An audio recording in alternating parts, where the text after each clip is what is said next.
Welcome to the Voices of the Circle podcast, a space for reflection, healing, and the quiet strength of being. I'm Ara Jalga Harathunian, and this is episode 4 of our series called Sensing the Soul. We've journeyed through intuition and explored peace as a felt sense. And today, we turn to another subtle guide, foresight.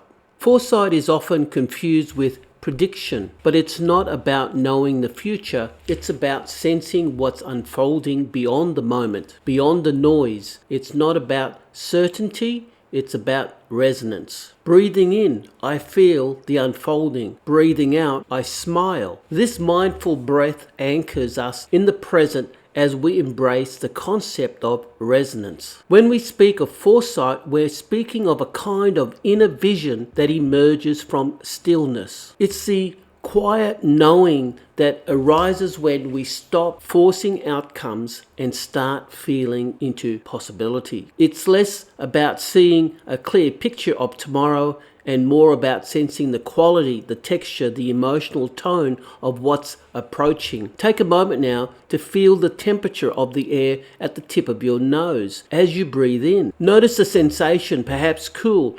As foresight begins to arise, this subtle awareness invites you into a present moment where possibilities unfold. Foresight is the soul's way of seeing. Imagine it as fireflies flickering in a moonlit field, visible only when you soften your gaze.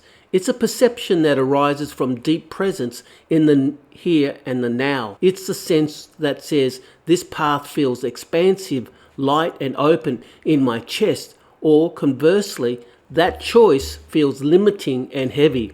This happens even when we don't yet know the concrete reasons why. Our bodies are keen instruments of perception. They register what the mind cannot yet articulate. A tightness in the throat, a softening in the shoulders, a flutter of excitement, or a sinking in the stomach. These are not random sensations, they are messages. They are the language of foresight spoken through the body's wisdom. Foresight is not about control, it's about clarity. It's the ability to sense the ripple before the wave, to feel into the future, not as a fixed fact, but as a probability, a direction, a potential trajectory. And this feeling often shows up when we are quiet enough to notice the subtleties. Think of it like this. When you stand at the edge of a forest path, you cannot see where it leads, but you can sense whether it feels inviting or non-inviting, whether the air feels fresh or stagnant, whether something in you says yes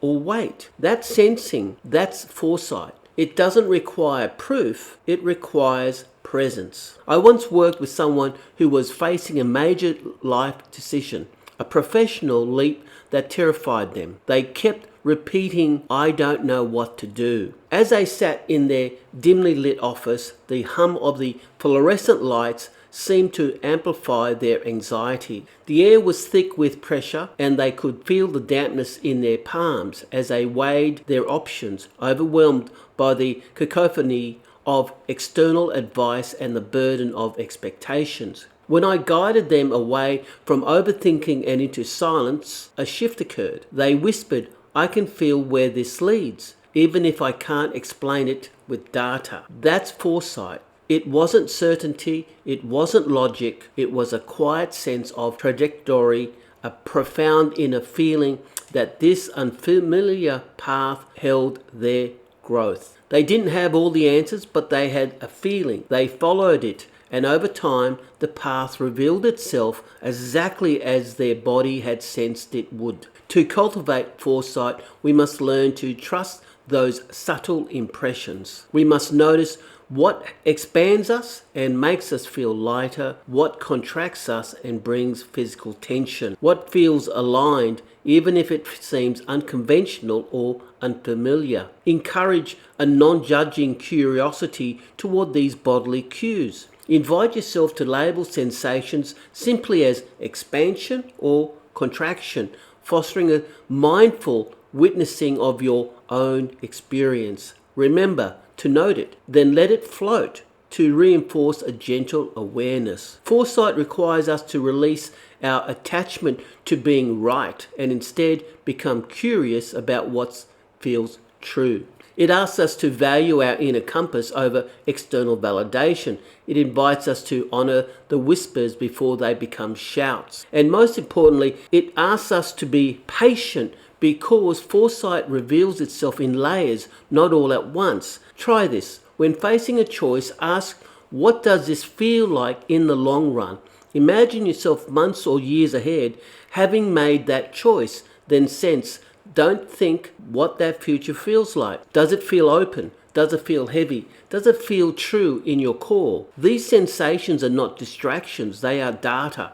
They are your soul's way of communicating what it knows before your mind catches up. Foresight is not about being right, it's about being aware of the unfolding potential.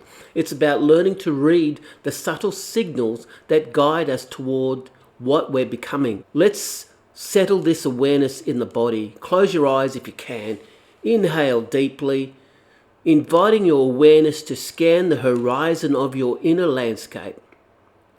And exhale slowly, releasing the need for immediate answers or proof. Let your soul sense what's ahead. You don't need to rush. You don't need to know everything. You only need to feel what's true right now. Thank you for joining me in this exploration of foresight. Let the silence speak. Let your body respond. Let your soul sense what's ahead. Next time we'll explore trust, the sense that allows us to lean into the unknown, to move forward without guarantees, to walk with faith, not fear. Until then, may your inner vision guide you gently. May you honor what you sense, and may you walk with quiet confidence. I too take a moment to connect with myself in times of uncertainty. I place a hand over my heart, pause and feel for that quiet confidence before each uncertain step. Go well, stay well, and be well.